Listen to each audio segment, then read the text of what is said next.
नमस्कार। तो एक बार फिर से स्वागत है आपके अपने यूट्यूब चैनल एम शिक्षा ऑफिशियल पे।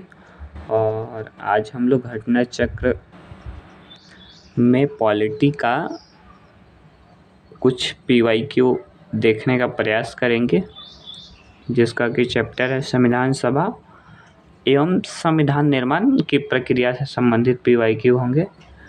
तो इसका पीवाईक्यू देखते हैं। पहला क्वेश्चन,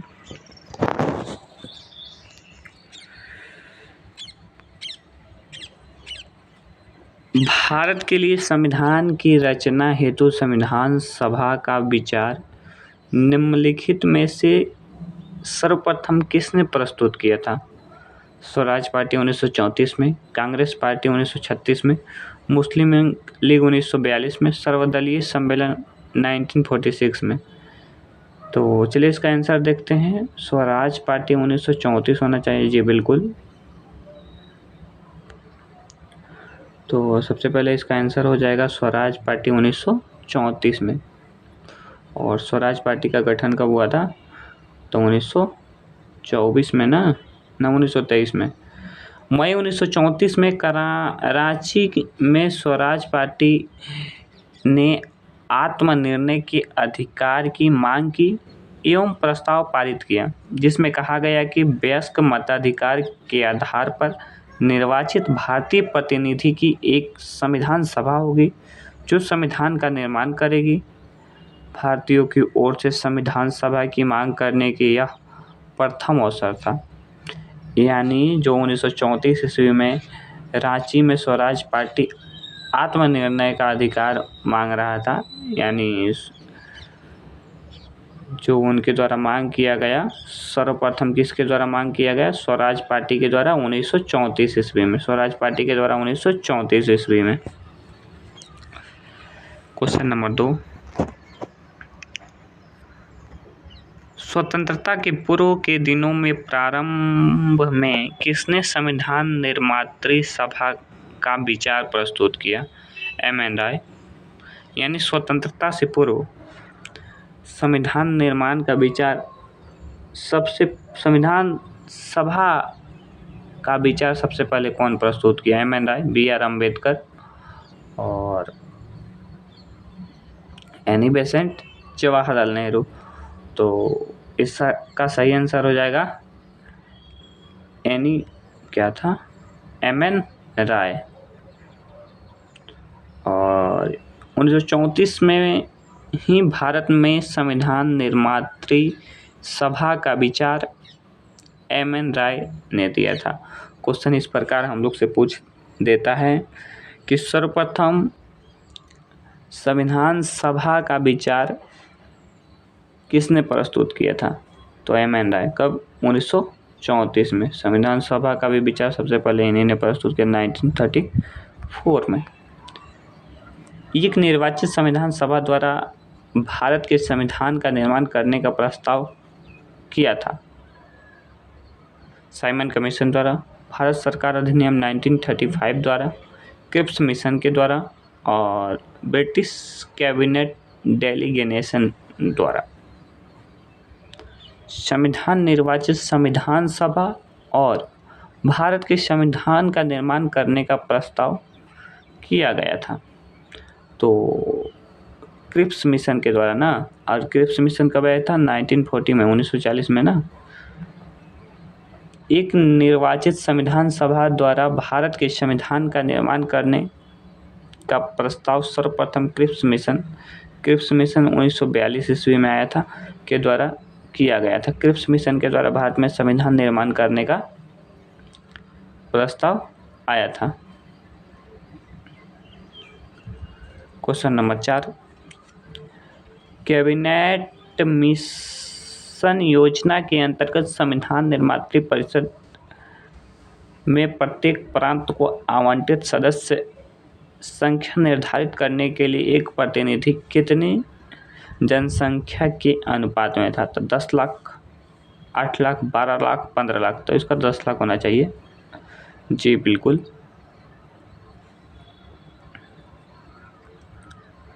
कैबिनेट मिशन वर्ष 1946 में भारत आया। कैबिनेट मिशन भारत कब आया? तो 1946। कैबिनेट मिशन भारत कब आया? 1946 में। मिशन ने अपनी रिपोर्ट में संविधान सभा के गठन का एक सूत्र प्रस्तुत किया, जिसके आधार पर संविधान सभा निर्वाचित होनी थी और प्रांतों की प्रतिनिधित्व जनसंख्या के आधार पर होना था। यानी जो प्रांत का प्रतिनिधित्व होगा उस क्षेत्र के जनसंख्या के आधार पर वहाँ का निर्वाचित सदस्य का मतलब कितने जनसंख्या के आधार पे वहाँ का जो विधायक सांसद बनते हैं, इनके बारे में बताया जा रहा है। इसके तहत मोटे तौर पर प्रति 10 लाख व्यक्तियों के ऊपर एक प्रतिनिधि के निर्वाचन की व्यवस्था की गई। यानी जिस क्षेत्र की संख्या 10 लाख हो वहाँ एक प्रतिनिधि को निर्वाचन किया जाएगा, निर्वाचित किया जाएगा। और कैबिनेट मिशन भारत कब आया था? तो 1946। क्वेश्चन नंबर 5, इन व्यक्तियों में कौन कैबिनेट मिशन का सदस्य नहीं था? William Wood, Pethick Lawrence, Stafford Cripps और एबी अलेक्जेंडर। तो इसका आंसर हो जाएगा विलियम वुड, ये नहीं था। बाकी ये तीनों जो हैं कैबिनेट मिशन के सदस्य थे। और कैबिनेट मिशन भारत कब आया था? तो 1946 को। कैबिनेट मिशन मार्च 1946 में भारत पहुंचा। इस मिशन के सदस्य स्टेफर्ड क्रिप्स और ये अध्यक्ष थे। पैथिक लॉरेंस भारत सचिव थे और एबी अलेक्जेंडर नौसेना मंत्री थे। तो कभी कभी क्वेश्चन ऐसा भी पूछ देता है कि कैबिनेट मिशन का जो भारत आया था उसका अध्यक्ष कौन था? तो अध्यक्ष था स्टेफर्ड क्रिप्स। कौन था अध्यक्ष? Stafford Cripps. और सचिव कौन था? Pethick Lawrence. सचिव कौन था? Pethick Lawrence. और एबी अलेक्जेंडर थे, ये नौसेना मंत्री थे। भारतीय संविधान सभा का गठन किया गया था।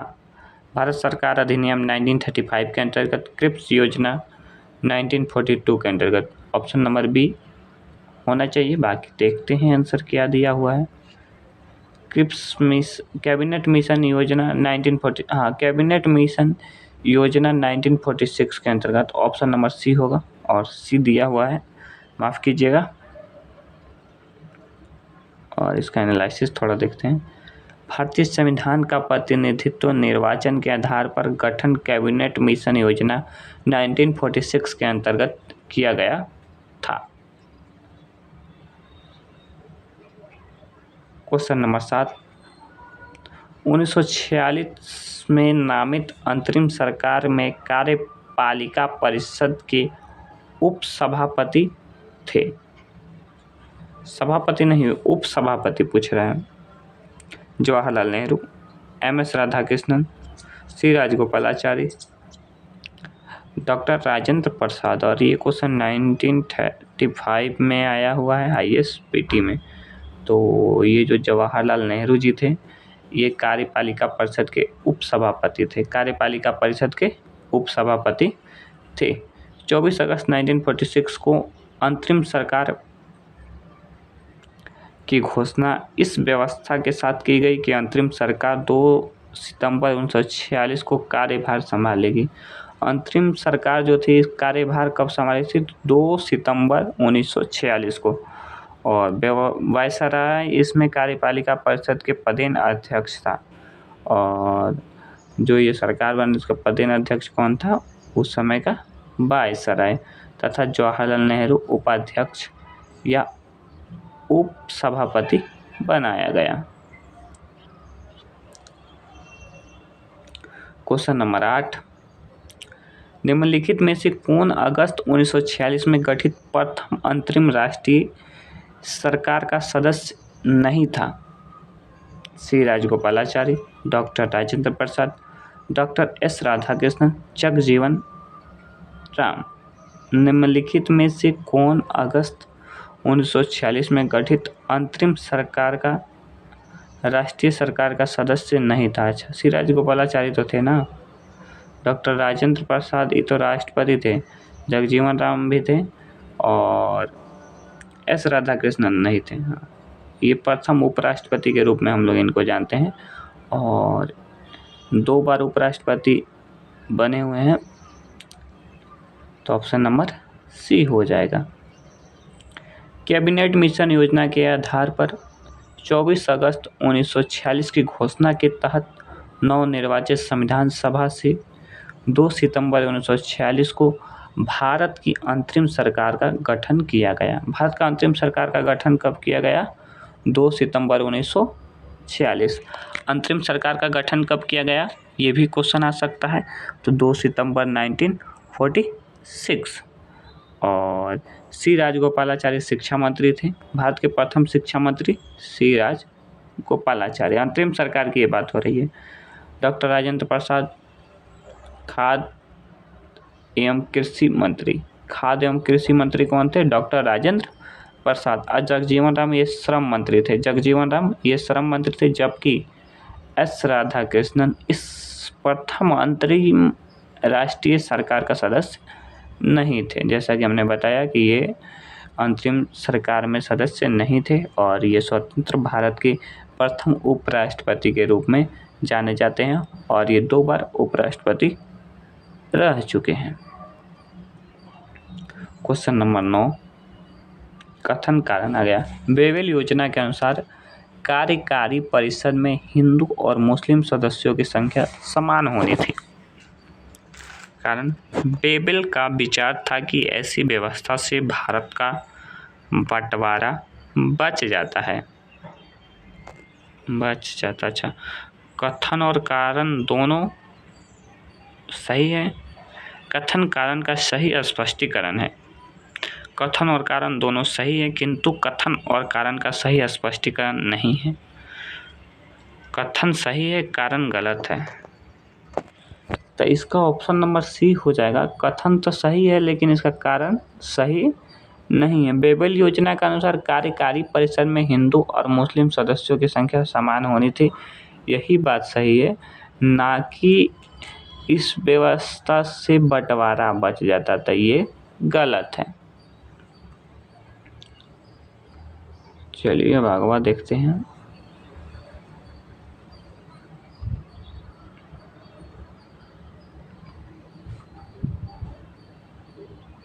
अक्टूबर 1943 में लिनलिथगो के स्थान पर आर्कीबाल्ड बेबेल वायसराय तथा गवर्नर जनरल नियुक्त किए गए।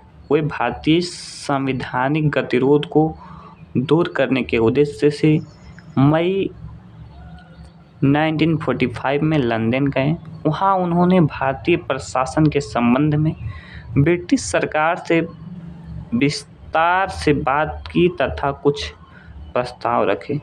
जून 1945 में उन प्रस्तावों को बेबेल योजना के नाम से सार्वजनिक किया गया। बेबेल योजना के प्रस्तावों में कार्यकारी परिषद में मुसलमान सदस्यों की संख्या हिंदू के बराबर होना।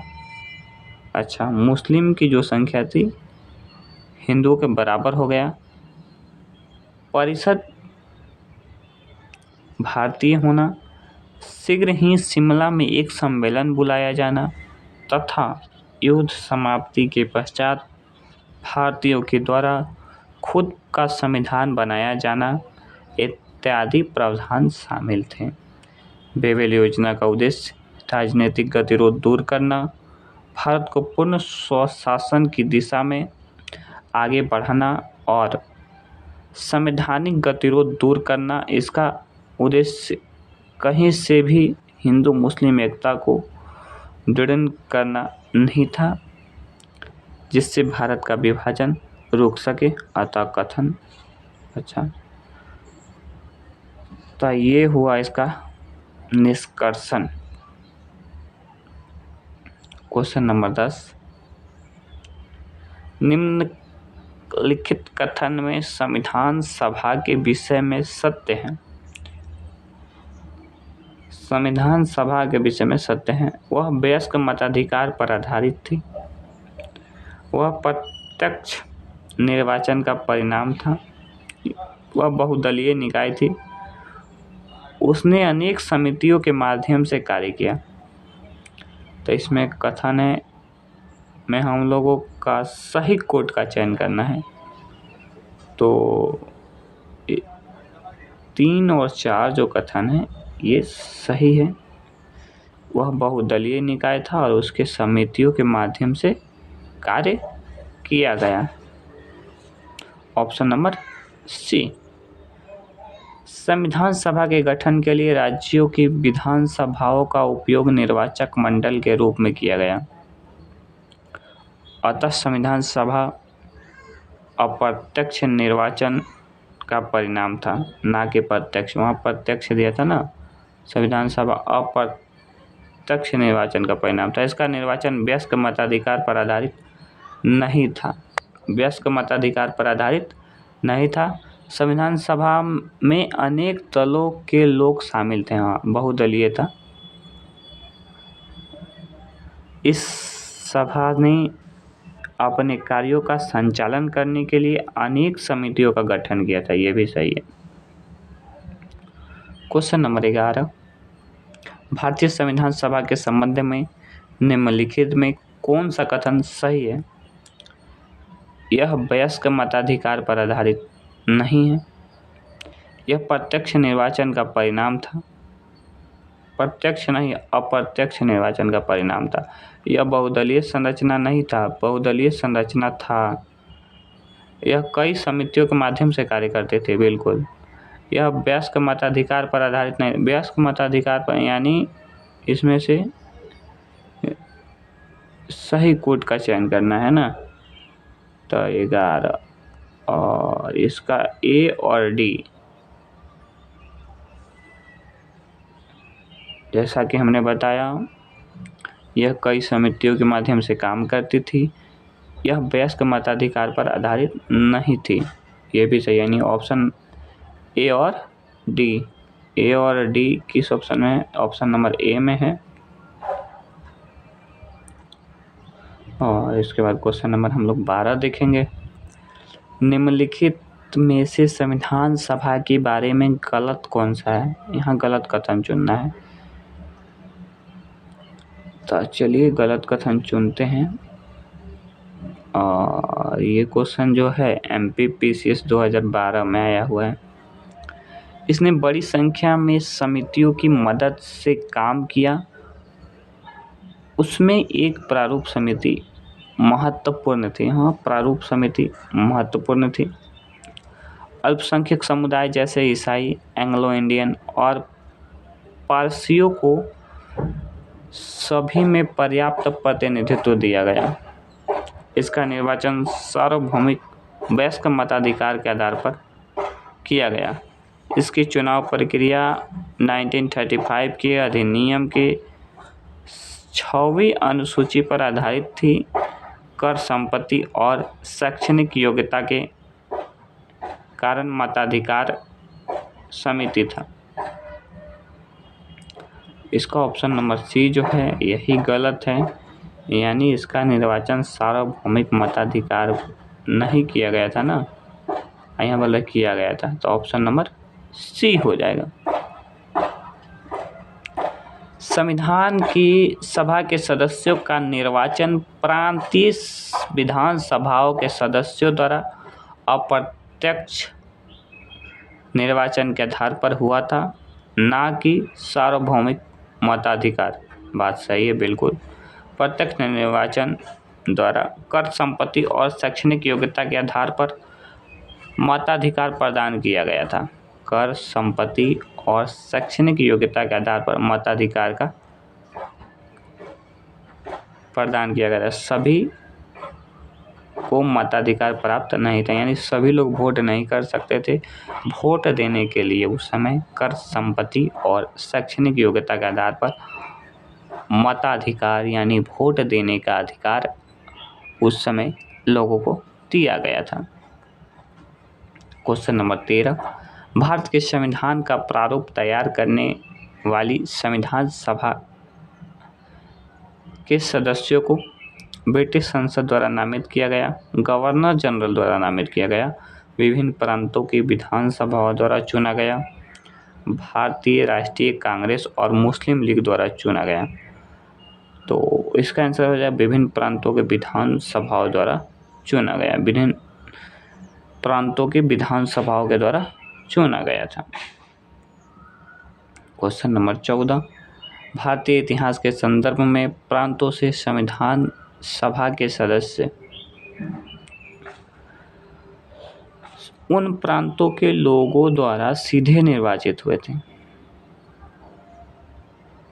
ठीक है, भारतीय राष्ट्रीय कांग्रेस तथा मुस्लिम लीग द्वारा नामित हुए प्रांतीय विधानसभाओं द्वारा निर्वाचित हुए थे। तो ऑप्शन नंबर सी हो जाएगा ना। सरकार द्वारा संवैधानिक मामलों में उसकी विशेषज्ञता के लिए चुने गए। Option number C. Question number 15, संविधान सभा में सदस्यों का चुनाव कैसे हुआ था? सीधे जनता द्वारा, भारतीय राष्ट्रीय कांग्रेस के नामांकन द्वारा, भारतीय राज्यों के शासकों से नामांकन द्वारा और प्रांतीय सभाओं द्वारा। तो प्रांतीय सभाओं के द्वारा, किसके द्वारा? प्रांतीय सभाओं के द्वारा। Option number D. संविधान सभा में चुने गए अस्थायी अध्यक्ष कौन थे? अस्थायी पूछ रहा है ना, तो सच्चिदानंद सिन्हा, और अस्थायी अध्यक्ष राजेंद्र प्रसाद थे, और अस्थायी अध्यक्ष सच्चिदानंद सिन्हा थे। 9 दिसंबर 1946 को संविधान सभा के प्रथम बैठक की अध्यक्षता अस्थायी अध्यक्ष सच्चिदानंद सिन्हा थे, और 9 दिसंबर को और 11 दिसंबर 1946 को संविधान सभा में राजेंद्र प्रसाद को निर्विरोध संविधान सभा का अस्थायी अध्यक्ष के रूप में निर्वाचित किया गया था। संविधान सभा की प्रथम बैठक की अध्यक्षता किसने की थी? प्रथम बैठक की अध्यक्षता तो सच्चिदानंद सिन्हा के द्वारा किया गया था, और ये एक अस्थायी अध्यक्ष के रूप में उस समय अध्यक्षता किए थे। भारतीय संविधान सभा के उद्घाटन अधिवेशन की अध्यक्षता किसने? फिर से वही क्वेश्चन, सच्चिदानंद सिन्हा। और ये क्वेश्चन यूपी PCS में आया हुआ है। और उसके बाद 19 नंबर क्वेश्चन, भारत की संविधान निर्मात्री सभा के अध्यक्ष BR अम्बेडकर, पंडित जवाहरलाल नेहरू, राजेंद्र प्रसाद, श्री अय्यर। तो डॉक्टर राजेंद्र प्रसाद, संविधान निर्मात्री सभा का अध्यक्ष डॉक्टर राजेंद्र प्रसाद जी हो जाएंगे। क्वेश्चन नंबर 20, स्वतंत्र भारत के संविधान सभा के अध्यक्ष कौन थे? स्वतंत्र भारत के संविधान सभा के अध्यक्ष कौन थे? तो डॉक्टर राजेंद्र प्रसाद जी थे। कौन थे? डॉक्टर राजेंद्र प्रसाद। संविधान सभा के प्रथम मनोनीत उप सभापति कौन थे? प्रथम मनोनीत उप सभापति, सभापति नहीं, सभापति का क्या काम होता है? राज्यसभा में की अध्यक्षता को सभापति कहते हैं। उप सभापति जो थे प्रथम फ्रैंक एंथोनी, और ये MPPCS 2020 में आया हुआ है। वाह, क्या बात है। संविधान सभा के प्रथम अस्थायी उप सभापति अध्यक्ष फ्रैंक एंथोनी थे। कौन थे? Frank Anthony. प्रथम उप सभापति मनोनीत किए गए। 9 दिसंबर 1946 को अस्थायी सभापति अध्यक्ष सच्चिदानंद सिन्हा द्वारा मनोनीत किया गया था। SC मुखर्जी संविधान सभा के पहले अस्थायी उपाध्यक्ष थे, और संविधान सभा के पहले अस्थायी उपाध्यक्ष कौन से? HC मुखर्जी। संविधान सभा के पहले अस्थायी अध्यक्ष HC मुखर्जी, और प्रथम उप सभापति, प्रथम उपाध्यक्ष फ्रैंक एंथोनी थे। भारतीय संविधान सभा की स्थापना तो 9 दिसंबर 1946 ईस्वी को माना जाता है। 9 दिसंबर 1946, ऑप्शन नंबर बी। संविधान सभा की प्रथम बैठक 9, 11 और 13 को हुआ था बैठक, तो 9 दिसंबर 1946, ऑप्शन नंबर ए। ये BPSC में आया है 66 में, जो री एग्जाम हुआ था, कैंसिल होकर फिर से दोबारा हुआ था। संविधान सभा का गठन कब हुआ था? तो गठन तो 1946 में हुआ था ना। हाँ, 1946, दिसंबर 1946। भारत की संविधान सभा के प्रथम अधिवेशन कब शुरू हुआ था? 9 दिसंबर 1946। Option number B. बिल्कुल। क्वेश्चन नंबर 26, भारतीय संविधान सभा की पहली बैठक कब हुई थी? भारतीय संविधान सभा 9/11/13, ये हम लोगों को याद रहेगा। 9/11/13, पहला 9 को, दूसरा 11 को, तीसरा का 13 को। और पहले के अध्यक्ष थे सच्चिदानंद सिन्हा, जो कि अस्थाई से, और 11 को अस्थाई अध्यक्ष के रूप में डॉक्टर राजेंद्र प्रसाद को चुना गया था।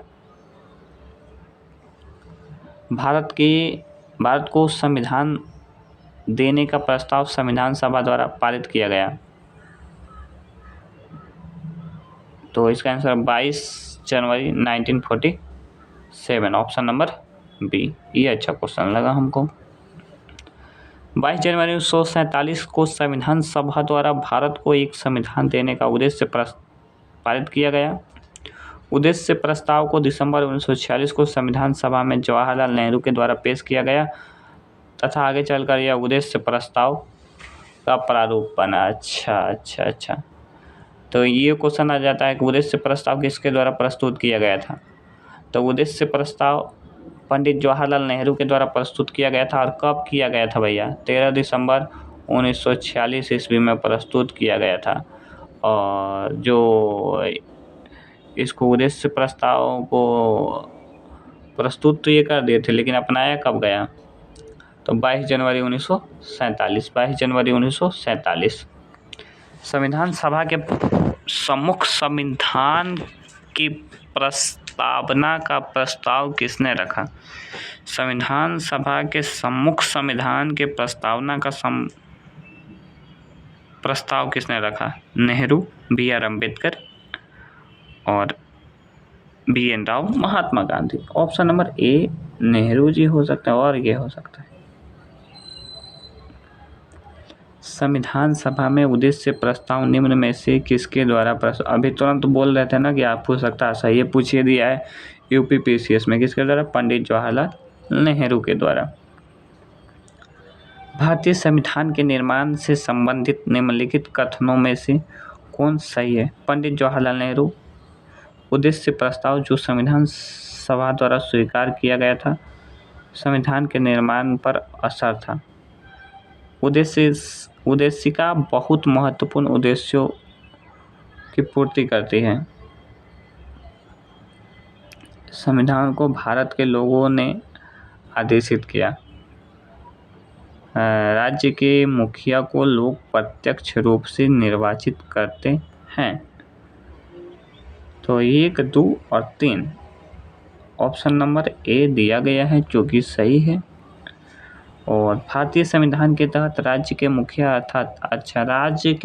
अर्थात राष्ट्रपति होते हैं का निर्वाचन लोगों द्वारा प्रत्यक्ष नहीं बल्कि अप्रत्यक्ष तरीके से इनका निर्वाचन सभी राज्यों की विधानसभाओं में निर्वाचित सदस्यों के द्वारा एवं संसद के निर्वाचित सदस्यों के द्वारा इनका अप्रत्यक्ष तरीके से निर्वाचन किया जाता है। देखिए यहाँ दिया गया है, संसद और विधान सभा के निर्वाचित सदस्यों के माध्यम से इनका निर्वाचन किया जाता है।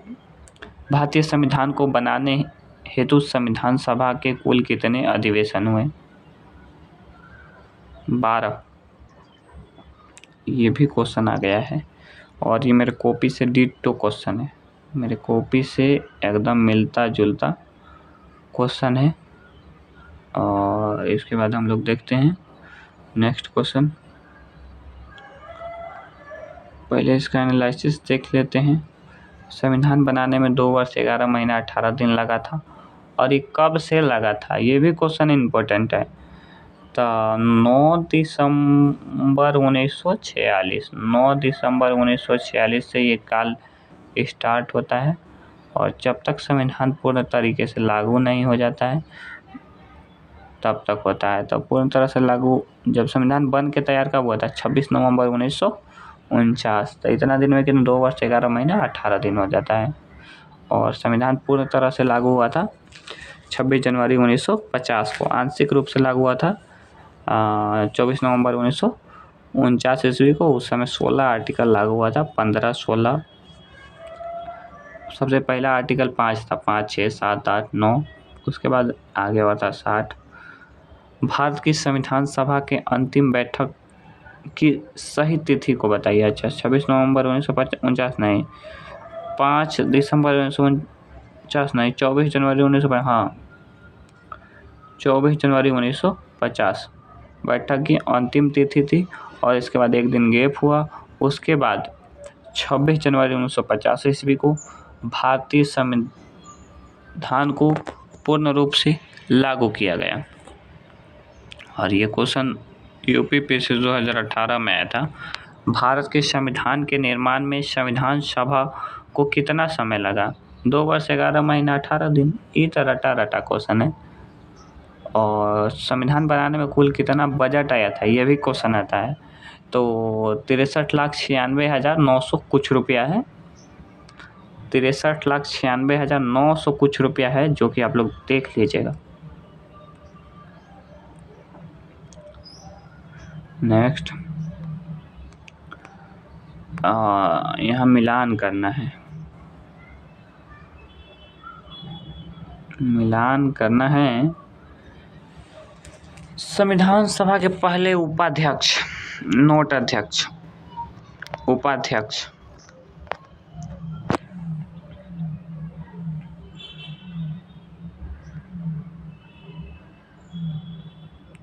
तो जो संविधान सभा के पहले उपाध्यक्ष थे H.C. मुखर्जी थे। कौन थे? H.C. मुखर्जी थे। और इसके बाद जो है 2 नंबर, प्रारूप समिति के मूलतः एकमात्र कांग्रेसी सदस्य, तो ये कांग्रेसी सदस्य के मुंशी थे, के.एम. मुंशी। राज्यसभा के रियासतों का प्रतिनिधित्व करने वाले संविधान सभा के सदस्य तो टी.टी. कृष्णाचारी, टी.टी. कृष्णाचारी। और संघ संवैधानिक समिति के अध्यक्ष जवाहरलाल नेहरू। तो इस प्रकार ऑप्शन नंबर बी सही हो जाएगा।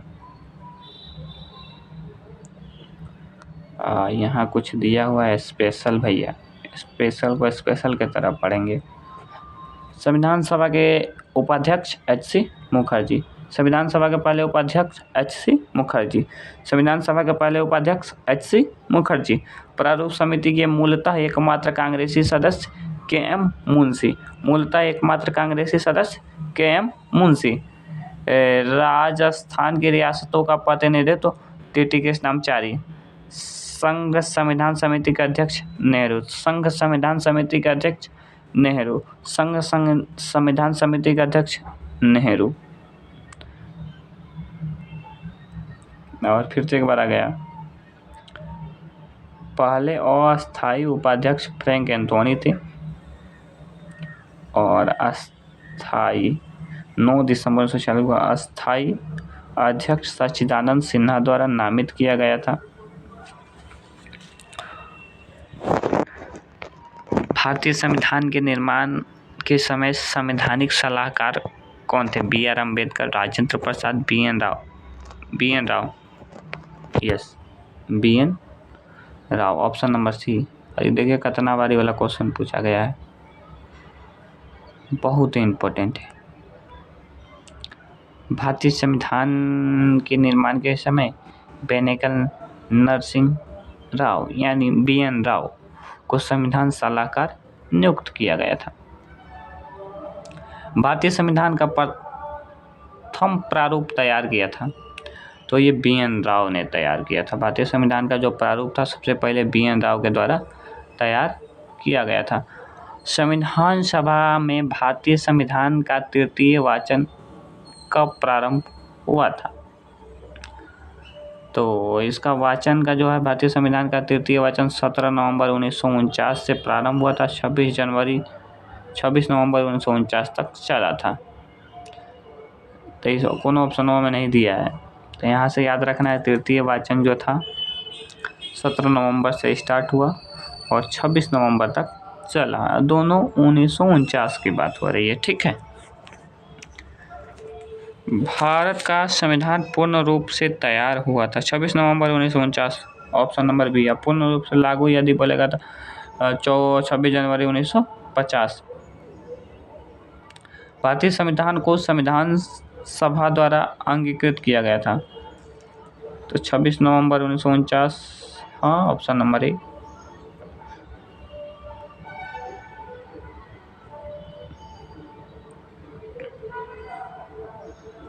क्वेश्चन नंबर 40, संविधान सभा द्वारा भारतीय संविधान को स्वीकृत किया गया था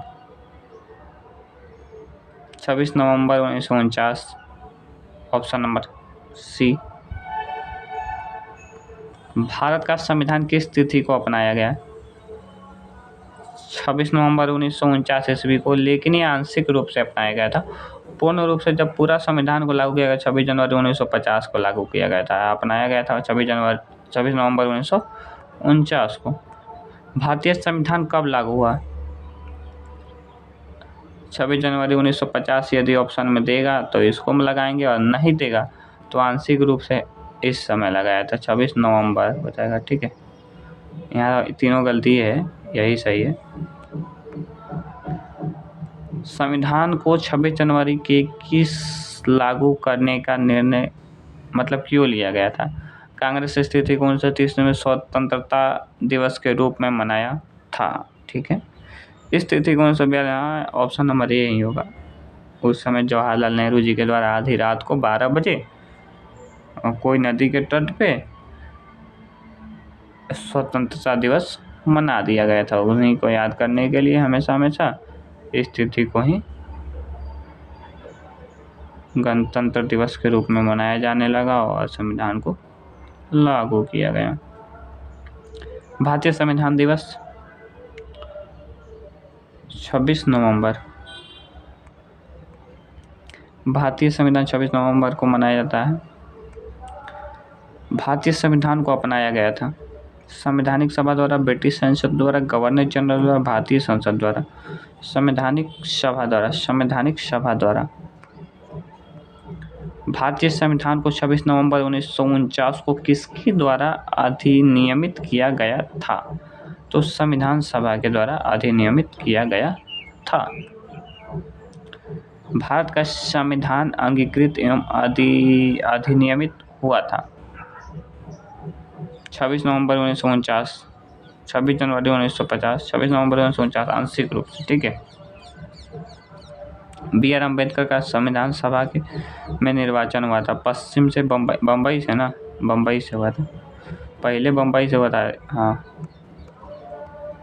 बम्बई से, option number B.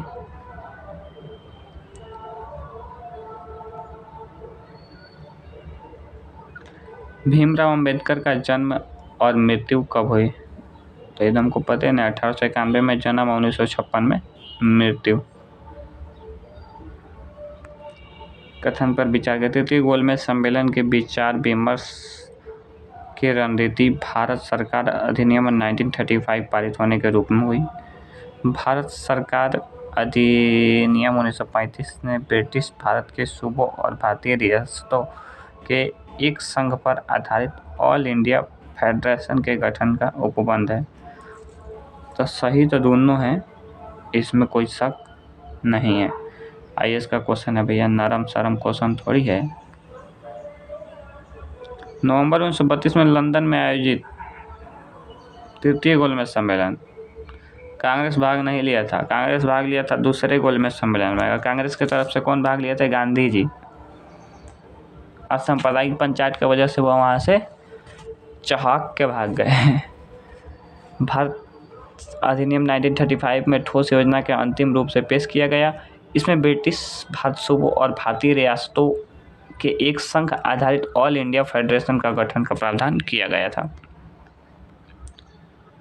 Question number 51, कथन कारण आ गया। कथन है, भारत का संविधान देश की आवश्यकताओं की पूर्ति करता है। इसको एक गृहीत संविधान कहा जाता है।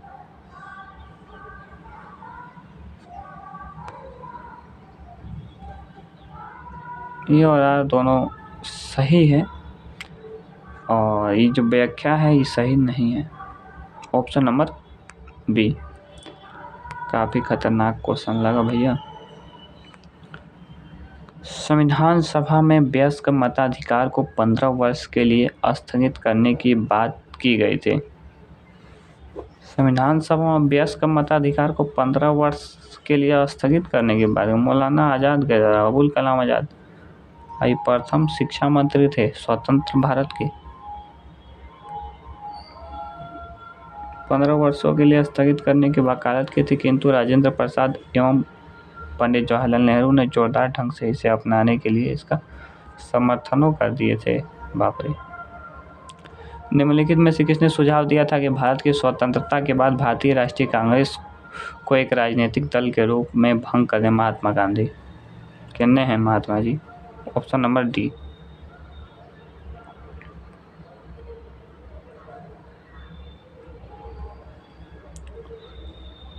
निम्नलिखित में किसने कहा था कि एक संविधान एक मशीन की तरह बेजान चीज़ है, इसमें वे लोग जीवन फूंकते हैं जो इसका नियंत्रण करते हैं। भारत में बस कुछ ईमानदार लोग की आवश्यकता है जिनके लिए राष्ट्रहित सर्वोपरि है। ये भैया राजेंद्र प्रसाद जी कहे हैं। एक बार फिर से पढ़ते हैं क्या कहे हैं। संविधान एक मशीन की तरह बेजान चीज़ है, इसमें वे लोग जीवन फूंकते हैं जो इसका नियंत्रण करते हैं। भारत में बस कुछ ईमानदार लोगों की आवश्यकता है, इसके लिए जिनके लिए राष्ट्रहित सर्वोपरि है। बिल्कुल राजेंद्र प्रसाद जी, बहुत बहुत आभार आपका। अपनी राष्ट्रवादी प्रतिक्रिया में भारतीय संविधान के निर्माताओं ने अल्पसंख्यकों के हितों तथा भावनाओं के महत्व को कम करके आका कथन है। ये आइवर जेनिंग्स का ऑप्शन नंबर डी। किसने कहा था संविधान सभा कांग्रेस थी और कांग्रेस भारत था? तो ये तो ऑस्टिनवा कहा है। ऑस्टिन का कथन है कि संविधान सभा कांग्रेस थी और कांग्रेस ही भारत था। ये कहा था कि संविधान सभा कांग्रेस था और कांग्रेस ही भारत था। भारतीय संविधान सभा में कुल कितनी महिलाएं थी? 15 और अंतिम रूप से हस्ताक्षर की थी 8। चलिए, यहाँ हम लोग का जो चैप्टर था इसमें सारे PYQ क्वेश्चन हम लोग देख लिए और नेक्स्ट वीडियो में आगे कुछ PYQ देखने का प्रयास करेंगे। और यदि वीडियो पसंद आई आपको तो वीडियो को लाइक करें, अपने दोस्तों के साथ शेयर करें। ये सब क्या ही बोले, अच्छा नहीं लगता, लेकिन आप लोग करते भी कहाँ हैं। और आज हम लोग जो चैप्टर पढ़े भारतीय संविधान के निर्माण की प्रक्रिया, इसमें टोटल PYQ 57 थे और हम लोग देख लिए। पहली बार आए हैं तो अपना प्रेम ज़रूर दें और सपोर्ट करें। धन्यवाद। Thank you.